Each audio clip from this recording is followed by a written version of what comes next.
వి gold trusted gold buyers తాకట్టులో ఉన్న బంగారాన్ని విడిపించి ఈ రోజు ఉన్న మార్కెట్ ధరకే కొనబడును. మరిన్ని వివరాలకు సంప్రదించండి 7771077720.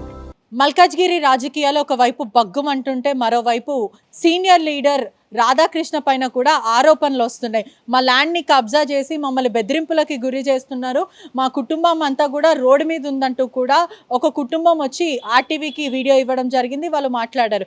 కానీ అసలైన ఆ ల్యాండ్ ఓనర్స్ మేము అంటూ కూడా ప్రస్తుతం స్థానికంగా ఆర్టీవీని సంప్రదించిన విషయం. ఏం పేరండి మీ పేరు?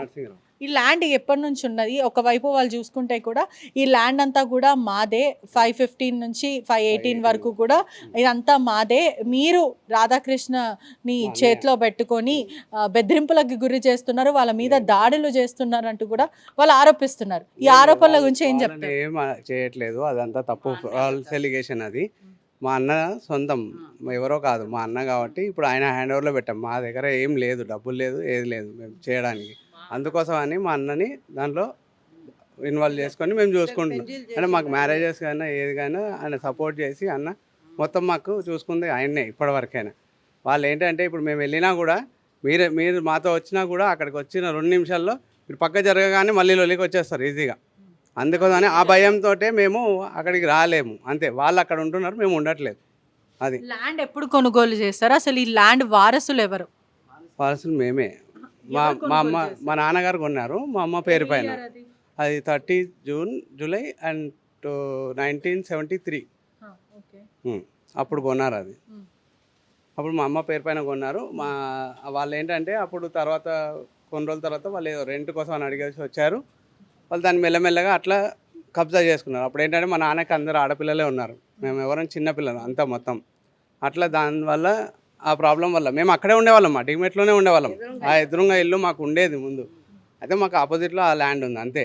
అప్పుడు మా నాన్న కూడా వాళ్ళతో లొల్లి ఊకే ఉంటుండే కాబట్టి అక్కడ నుంచి కాల్ చేసి మేము వేరే దగ్గరకు వచ్చేసాం. ఎందుకంటే మాకు భయం ప్లస్ వాళ్ళతో హాని ఉంది కాబట్టి అట్లా అని మేము వచ్చేసాం. అక్కడ ఎవరైతే వాళ్ళు కొనుగోలు చేశారో అగ్రిమెంట్ విత్ సేల్ రిజిస్ట్రేషన్స్ అంతా కూడా ఉన్నాయి. మీరు మాత్రము నంబర్ చేంజ్ చేసుకున్నారు. ఒరిజినల్ కాపీ పైన కూడా మీది 522 ఉంటే 515 ఇంకా 518గా మీరు దిద్దుకొని దాని డబుల్ రిజిస్ట్రేషన్ చేశారు ఎంఆర్ఓ ఆఫీస్లో. కానీ వీళ్ళందరూ కూడా మీ చేతిలోనే ఉన్నారంటూ, వాళ్ళ దగ్గర డబ్బులు లేవు, మీరు ఒక పొలిటికల్ పలుకుబడి పెట్టుకొని ఇదంతా చేస్తున్నారు అనేది వాళ్ళు చెప్తారు. మేడం ఏం లేదు, అట్లాంటిది ఏం లేదు, మేమేం చేయలేదు.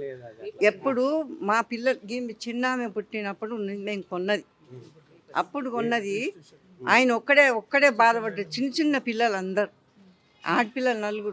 మేము కొన్ని ఏదో మేము కష్టపడి చేసినాం. మేము ఎవరు నోరు కొట్టలే, ఎవరిని గుంజుక రాలేదు, ఎవరు మోసం చేయలేదు.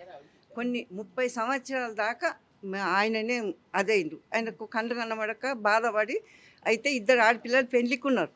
ఆ 2 ఆడపిల్లలు మా అక్క కొడుకు, ఏం చేయాలి నాయనా, నా పిల్లలు ఇప్పుడు పెళ్ళిళ్ళకున్నారు, ఎట్లా చేసినా నీదైనా అని ఆయన కాళ్ళ మీద పడి ఆయనను బతిలాడి నేను నా పిల్లల పెళ్ళి చేశాను, అంతే. నేను వాళ్ళ కూతుర్ని మల్లయ్య, మా నాన్న. మేము నలుగురు ఆడపిల్లలము, మా తమ్ముడు. మేము చిన్నగా ఉన్నాం కాబట్టి రాజన్నకు గొప్ప చెప్పినాం. ఆయన రౌడీ షీటర్ అని వాళ్ళు మట్టి అది పోసిరు. అదేదో మట్టి వాళ్ళ మీదనే పడుతుంది. మాకెంత హెల్ప్ చేసినా మా రాజన్న మాకు తెలుసు. రౌడీ అని అంటారు కదా, వాళ్ళే రౌడీలు. 7 కొడుకులు వాళ్ళు రౌడీలు కాబట్టి మేము అక్కడ ఉండలేక వేరే దగ్గరకు వచ్చి బతుకుతున్నాం. రౌడీ షీటర్ వాళ్ళు మా మీద మమ్మల్ని తీసుకోలేకపోయారమ్మా. అంటే ఇప్పటికీ కూడా వాళ్ళే పొజిషన్ లో ఉన్నారు, మరి వాళ్ళే వండుకుంటున్నారు, వాళ్ళే ఉన్నారు, ఫోటోలు ఇవంతా కూడా వాళ్ళే ఉన్నాయి, కెమెరాలు కూడా ఉన్నాయి. వాచ్మెన్ వాళ్ళు ఉండే కదా, ఇప్పటి వరకు వాచ్మెన్ వాళ్ళే ఉండే అక్కడ. అంటే మేము ఉన్నా మాతోటి లొల్లి అవుతుంది ఎప్పటికైనా. వాచ్మెన్ వాళ్ళే ఉన్నారు. వాళ్ళు ఉన్నారు కాబట్టి వాళ్ళని కూడా భయభ్రాంతులు పెట్టారు ఎప్పటి నుంచో వాళ్ళకి. మేము పెట్టినప్పటి నుంచి. ఎప్పటి నుంచి ఉంటున్నాం అక్కడ? మేము 15 సంవత్సరాల నుంచి ఉన్నాము, అక్కడనే ఉన్నాము. మేము ఇప్పుడు మాకు పెట్టిన మా సార్తో కూడా మాట్లాడకుండా మేము వాళ్ళకి చెప్పకుండా మాది మల్కాజ్గిరి మా వాళ్ళందరూ అక్కడనే ఉంటారు. అడిగిపెట్టు మా సార్ పెట్టించిండు అక్కడ 15 సంవత్సరాలు అక్కడనే ఉన్నాము. మరి ఇప్పుడు కొత్తగా ఎందుకు వెళ్ళిపోవాల్సి వచ్చింది? వాళ్ళు ఎందుకు పొజిషన్ తీసుకుని? మా సార్కి మేము అడగలేము, అడగకుండానే ఈ వర్షం బాగా ఉన్నదని చెప్పిండ్రు కదా. 3 నెలలది ఒకేసారి బియ్యం ఇచ్చిండ్రు. వర్షం బాగా వస్తుంది అని ఇంకా మేము సార్కి చెప్పకుండా చేయకుండానే మేము ఖాళీ చేసినాం. అవును, అట్లా చేసినాం. ఇది ఇల్లు పాతది ఇల్లు కూలిపోతుందేమో అని మేము బయటికి వెళ్ళిపోయినాం. తాళం చేయి మేము తాళం ఇచ్చి వాట్సాప్లో పెట్టి సార్కి ఇచ్చేసినాం. మరి ఇప్పుడు ఇక్కడ వివాదం స్టార్ట్ అయింది. 2010లో కూడా వాళ్ళ నాన్న గిఫ్ట్ డీడీ చేశారు వాళ్ళిద్దరు అన్నదమ్ములకి. వాళ్ళ నాన్న గిఫ్ట్ డీడీ ఏంది? వాళ్ళ నాన్న ప్లేసే కదా అది, మా నాన్న ప్లేస్. వాడు గిఫ్ట్ డీడీ ఏంది? ఇది వాళ్ళ నాన్న వాళ్ళకి. ఇది తప్పు. వాళ్ళు చెప్పే మాటలే తప్పు. అసలు ముందు వాళ్ళ నాన్నదే ప్లేస్ కాదు. వాళ్ళ నాన్న వాళ్ళ గిఫ్ట్ డీడీ ఎట్లా ఇస్తాడు చెప్పు? పేపర్లు పత్రాలు ఇవన్నీ కూడా చూపిస్తున్నారు. తర్వాత దాంట్లో కూడా చూడండి మెన్షన్ అయి ఉంటుంది. 1 month తర్వాత చేసుకుంటారు వాళ్ళు. అది గిఫ్ట్ డీడీ అనేది వాళ్ళు 1 month తర్వాత మాకు హ్యాండ్ ఓవర్ ఇచ్చిన తర్వాత పొజిషన్కి వచ్చిన తర్వాత మేము పొజిషన్లో ఉన్నాం. పొజిషన్ లేమని కాదు, ఆల్రెడీ ఇది ఒరిజినల్ డాక్యుమెంట్స్ ఇవి. వాళ్ళు అదే ఆరోపిస్తున్నారు. ఈ డాక్యుమెంట్స్ పైన కూడా వీళ్ళు సరే మేడం, ఇప్పుడు డబుల్ రిజిస్ట్రేషన్ దిద్దుకుంటే అయితే మేము సైన్ అయితే వాళ్ళు చేయరు కదా. ఓనర్ ఎవరైతే మాకు అమ్మారో వాళ్ళ సైన్ కూడా మేము పెట్టలేం కదా. సరే దిద్దుకున్నాం అనుకోండి, వాళ్ళ సైన్లు అయితే పెట్టిస్తాం కదా. అన్నిటిపైన ఉంది కదండి, ఒక్కదానిపైన కాదు. సరే లేదు అన్నిటిపైన లేదు, అవును ఒక్క దగ్గరనే ఉంది, మేము తప్పుగా చేసుకున్నామంటే అది చెప్పండి. వాళ్ళ దగ్గర బ్రిడ్జ్ కటింగ్ చెక్స్ ఇవన్నీ కూడా చూపిస్తున్నారు. ఏవి రాలే మేడం, ఎవరికి డబ్బులు రాలేదు ఇంకా. అది ఇంకా మున్సిపల్లోనే ఉన్నాయి. మీరు కావాలంటే కనుక్కున్న వాళ్ళు చెప్తారు. చెక్ వచ్చింది కానీ అది అన్నీ వచ్చింది సాయమ పేరు మీద తీసుకున్నాను. చెక్ రావడం నార్మల్గా వస్తుంది మేడం, అది కూడా తెలియదు. మనతో పాటు రాధాకృష్ణ ఉన్నారు. నమస్తే. మీ మీద ఎన్నో ఆరోపణలు వస్తున్నాయి గత కొన్ని రోజుల నుంచి. చూస్తుంటాయి కూడా మల్కాజ్గిరి అంతా ఉధృత వాతావరణము, మైనంపల్లి వర్సెస్ మీకు గొడవ జరుగుతూనే ఉంది. అది ఇక్కడ పక్కన పెడితే ఇది ఒక సైడ్ యాంగిల్లో యావిగేషన్ లాగా మళ్ళీ మీ మీద ఏంటి, దీన్ని ఎలా చూడాలి? చూడండి మేడం, ఇది 1996 నుంచి నేను పోరాడుతున్నాను ఈ ల్యాండ్ మీద. సిటీ సివిల్ కోర్టులో వీళ్ళు గెలిచారు, సాయమ్మ వాళ్ళు. ఆ తర్వాత వాళ్ళు కాదని చెప్తే నేను ఇన్వాల్వ్ అయ్యాను. ఆ చుట్టాలు వీళ్ళేమో నాయుడుస్, వాళ్ళు బ్రాహ్మిన్స్ అన్నారు, నాయుడుస్ అని. భూమి అప్పచెప్పి చూసుకోండి, అక్కడ వెళ్ళి వీళ్ళు రౌడీలు ఉన్నారు, వాళ్ళ మేము భరించలేము కాబట్టి మీరు చూసుకొని అప్పచెప్పాము. మేము మాకేమో రైల్వే జాబు బాగా అయింది, అయినా కూడా అప్పచెప్పారు అన్నమాట.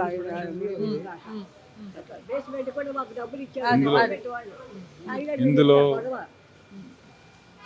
2010లో విత్ హైకోర్టు సుప్రీంకోర్టు అయినాక, సుప్రీంకోర్టు నుంచి వచ్చినాక మళ్ళీ సిటీ సివిల్ కోర్టులో వేస్తే విత్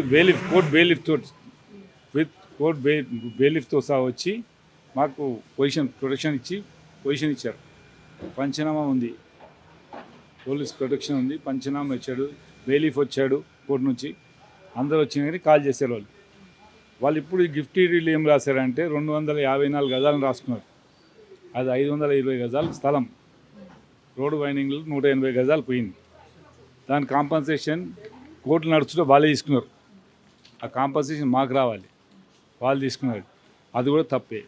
ఏసీపీని 4-5 సార్లు పోయి అడిగినా, నువ్వు రోడ్డు వైండింగ్లో షెడ్ వేసిరా తీసేయమని చెప్తే వాడు తీయలే. ఏసీపీ తీసేవన్నీ పంచాయతీలో ఉంది. మెయిన్ ఏసీపీ, మున్సిపల్ ఏసీపీదే ఇది ప్రాబ్లం. రోడ్డు వైండింగ్లో రూమ్ వేసి పెట్టుకొని షెడ్ వేసి దానికి మాకు గొడవ కానిచ్చి ఆ ధీమని 4-5 సార్లు వెళ్ళా, కంప్లైంట్ ఇచ్చాను, అన్నీ చేశాను, వాళ్ళు తీయట్లేదు. ఇది మెయిన్. మరి పోలీస్ ప్రొటెక్షన్ తో మీరు ఎందుకు ఖాళీ చేయించలేకపోయారు? ఇప్పుడు వాళ్ళు రైట్ నా వస్తువులు ఉన్నాయి, సీసీటీవీ ఫుటేజ్ అన్ని పెట్టి. ఈ రోజు 10 రోజులు అయిందండి. అదంతా సృష్టించింది ఈ 10 రోజుల్ని. మరి కంప్లైంట్ చేశారా మొన్న? ఆల్రెడీ బిఫోరే ఇప్పుడు వాళ్ళు 8 రోజులు కంప్లీట్ అయిపోయింది. మరి పోలీసులు ఏమంటున్నారు? మరి తీసేస్తున్నారు. వాళ్ళు వచ్చి ఒప్పుకొని వెళ్ళారు. వాళ్ళు వచ్చి వచ్చి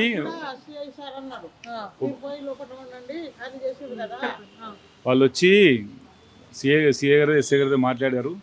ఆయన కాల్ చేసి ఇస్తాం, మేము వెళ్ళిపోతాం, అది వాచ్మెన్ లేదని వచ్చి ఉన్నామన్నారు. నేను 5 months కింద ఒక కంప్లైంట్ ఇచ్చాను, మొన్న ఒక కంప్లైంట్ ఇచ్చాను, ఈ 10 days 8th రోజు ఇచ్చాను. కంప్లైంట్లో ఏంటంటే ఇది స్థలం మాది, గొర్రెలు కడుతున్నారు, మేకలు కడుతున్నారు అని కంప్లైంట్ చేసిన. వాళ్ళు ఉంటున్నారు, రోజు తాగుతున్నారు అక్కడ, మాకు న్యూసెన్స్ అవుతుంది. కంప్లైంట్ చేస్తే వాళ్ళు ఎఫ్ఐఆర్ చేసేసారు. ఎఫ్ఐఆర్ కూడా అయింది. ఇది ఎఫ్ఐఆర్ కాపీ చూస్తుంటే ఎఫ్ఐఆర్ కాపీ కూడా చూపిస్తారు మీకు. ఆల్రెడీ నేను డీసీపీ దగ్గరికి వెళ్ళాను, అడిషనల్ డీసీపీ దగ్గరికి వెళ్ళాను, సిఐ గారి దగ్గరికి వెళ్ళాను, టోటల్ అందరి దగ్గరికి వెళ్ళే లాస్ట్ 10 డేస్కి అయింది. ఈ లోపల నాకు ఈ మైనపల్లి హనుమంతరావు గారిది కొంచెం ప్రాబ్లం అయితే దాన్ని అటు సైడ్ వెళ్ళలేదు. ఈ లోపల కెమెరాలు ఫిట్ చేశాను. అంతేగాని అంతకుముందే బెదిరింపులకు గురి చేయలేదా? భయపట్టించడం కానీ చంపుతాను బెదిరించడం ఇవన్నీ చెప్పలేరా మీరు? వాళ్ళ దగ్గరికి ఎందుకు వెళ్తాం మేడం? అంటే నేను ఒక లీడర్ని, నాకు హుందాతనం ఉంది, నాకు పదవి ఉందా, ఇట్లాంటివి భయపెట్టించారు. బిజినెస్ చేసేది ల్యాండ్, రియల్ ఎస్టేట్ చేస్తాను, బిజినెస్ చేస్తాను, కొంటాను, అమ్ముతాను. నేను ఏదైనా ఉంటే కోర్టుకి వెళ్తా, కోర్టు నుంచి ఆర్డర్ తెచ్చి కోర్టు పోలీస్ ప్రొటెక్షన్ తెస్తా. ఏదైనా నేను డైరెక్ట్ ల్యాండ్ మీదకి ఎక్కడ వెళ్ళా. పోలీసు వాళ్ళని కూడా మీ వైపే ఉన్నారు, మాకు న్యాయం జరగట్లేదని చెప్పి వాళ్ళు ఎలా ఉంటారు మేడం నా వైపు? నా పోలీసు నా చుట్టమా? ఎలా ఉంటారు? విత్ కోర్టు ఇస్తేనే వస్తారు వాళ్ళు, లేకపోతే ఎందుకు వస్తారు? వీళ్ళందరూ రాలేరు సైడ్లో మీకు. ఎందుకంటే లేడీస్ వాళ్ళ ఏజ్ చూడండి, ఫస్ట్ వాళ్ళ ఏజ్ చూడండి. వాళ్ళ భర్తలు చనిపోయారు, మళ్ళీ ఇప్పుడు సాయమ చనిపోయింది. వాళ్ళని ఇబ్బంది పెడితేనే నేను ఇన్వాల్వ్ అయినా, లేకుంటే నాకేమవసరం? ఆ ల్యాండ్ అది 5-6 కోట్లది, అంతకంటే ఎక్కువ ఉండదు ల్యాండ్ వాల్యూ. నేను పంపించాను అంటే వాళ్ళు చాలాసార్లు అడిగాను కాంప్రమైజ్ అయితే కానీ మొన్న రౌడీలను పెట్టి కొట్టిపియడాలు, ఇట్లా బెదిరించడాలు ఇట్లాంటివి ఏం లేవు. వాళ్ళు చెప్తారు, నేను చెప్తాను, వాళ్ళు చెప్తారు. రౌడీలు నా ఏం ఎందుకుంటారు? మీరు నా కేసులే లేవు మల్కాజ్గిరి స్టేషన్లో కానీ, నేరేమెడ స్టేషన్ కానీ, ఎక్కడైనా సిటీలో స్టేషన్లలో ఎక్కడైనా నాకు క్రిమినల్ కేసు లేదు. ఒక ఎలక్షన్ కేసు తప్ప ఒకటి పోలీస్ ఆఫీసర్ ఈ పలారం బండి ఇచ్చేటప్పుడు ఆర్గ్యుమెంట్స్ అయినా, అంతేగాని మిగతా కేసులే లేవు. పిట్టి కేసు లేదండి. నాకు ఇప్పుడు 60 ఏళ్ళు. మరి ఇప్పుడు ఆ ల్యాండ్ విషయంలో, ఈ ల్యాండ్ మాది, మా నాన్న దగ్గర గిఫ్ట్ డీడ్ వచ్చింది 2010లో అని చెప్పుకుంటూ వస్తున్నారు. ఇదంతా కూడా సీరియల్ నంబర్ మార్చేసి రిజిస్ట్రేషన్ ఆఫీస్లో ఇదంతా చేశారని వాళ్ళు చెప్తున్నారు. ఏదేమైనా మీరు సుప్రీంకోర్టుకి వెళ్ళినా అని మీరు చెప్తున్నారు. Lower court, city civil court. మరి ఎందుకు వాళ్ళు ఇదంతా చేయడానికి? లేదంటే మీ మీద ప్రత్యేకంగా మిమ్మల్ని టార్గెట్ చేసి మాట్లాడడానికి? దౌర్జన్యం మేడం, వాళ్ళు చేసేది దౌర్జన్యం. ఎందుకు చేయాలండి దౌర్జన్యం? అందరు అన్నదమ్ములు ఎక్కువ. ఆ లోకల్ వాళ్ళు పిల్లల్ని పెట్టుకో, అందరి లోకల్ పిల్లల్ని పెట్టుకు తాగుతారు, తింటారు అందరు. పొలిటికల్ కుట్రకోణం ఏదన్నా ఉందా? పొలిటికల్ నా సమస్యలు ఇలా. నేను రాజకీయం వదిలేసి 7 years అయిపోయింది. రాజకీయం వదిలేసి కాలంలో కూడా మీరు వార్తలకు వస్తున్నారు, అనుచిత వ్యాఖ్యలు చేస్తున్నారు. దానివల్ల ఏదన్నా వేరండి, దానికి సంబంధం లేదండి. దానికి సంబంధం లేదు. అది మా మల్కాయి ఏరియా, దానికి సంబంధం లేదు. మా లోకల్ పిల్లలతోటి గొడవ అయింది కాబట్టి దాని ఇష్యూ, అంతేగాని దాని నుంచి ఎక్కువ ఏం లేదు అన్నమాట. ఇది సపరేట్, ఈ ఇష్యూయే సపరేట్. ఇన్వాల్వ్ అయితే వాళ్ళేమైనా ఇన్వాల్వ్ అయ్యేమో, పైన పోయి కనుక్కున్నారేమో, కలిసారేమో, మాకు తెలియదు. మేము ఎవరికి విత్ లీగల్ ఎక్కడైనా చూసుకోవచ్చు. మేము ఆల్రెడీ డాక్యుమెంట్స్ పోలీస్కి చెప్పాము, వాళ్ళన్నీ చూసుకున్నారు. అంతా వాళ్ళని పిలిచి మాట్లాడారు. మేము వెళ్ళిపోతాం సార్, వాళ్ళు వాచ్మెన్ వచ్చి ఉండమని చెప్పారు వాళ్ళే. ఇది జరిగిన విషయం.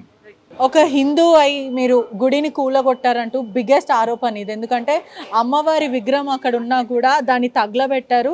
మీ డ్రైవర్తో వచ్చి దాన్ని తన్నిపిచ్చి మరి తగలబెట్టారు. ఒక హిందూ అయి మీరు చేశారా, చేయలేదు? అసలు ఏంటి? ఒక నిమిషమేనండి, మీరు వెళ్ళి ఆ గల్లీలో ఉన్న వాళ్ళని అడిగి,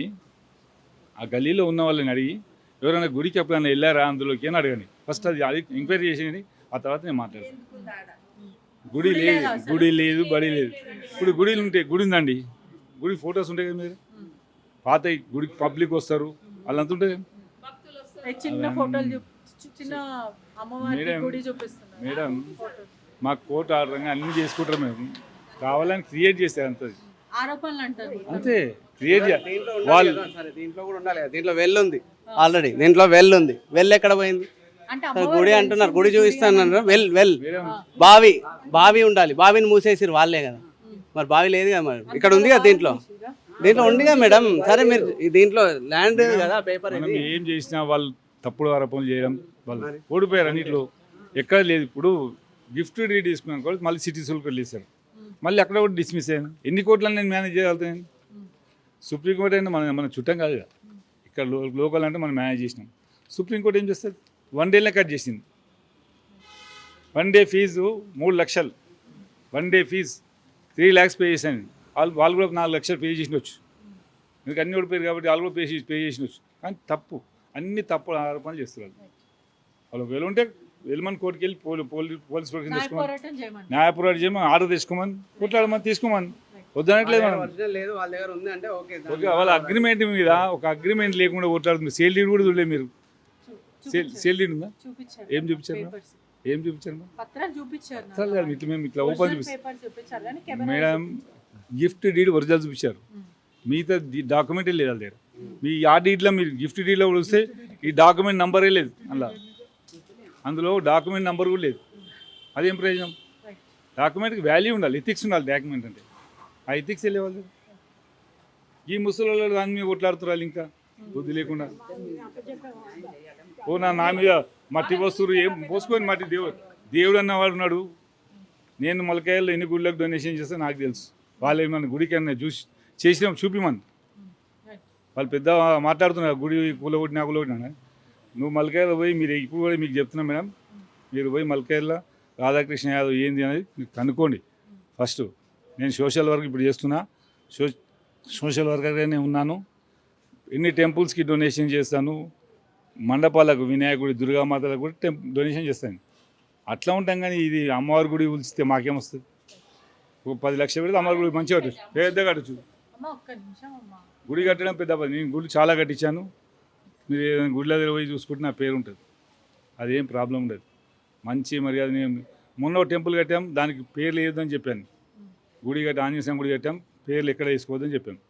అలా ఉంటుంది నాకు.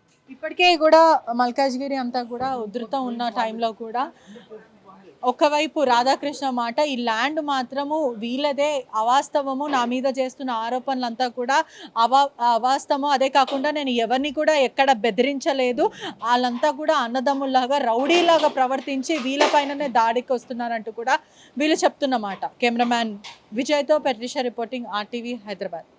తెలుగులో న్యూస్ కి ఫాస్టెస్ట్ యాప్ ఇప్పుడు టోటలీ న్యూ అవతార్లో.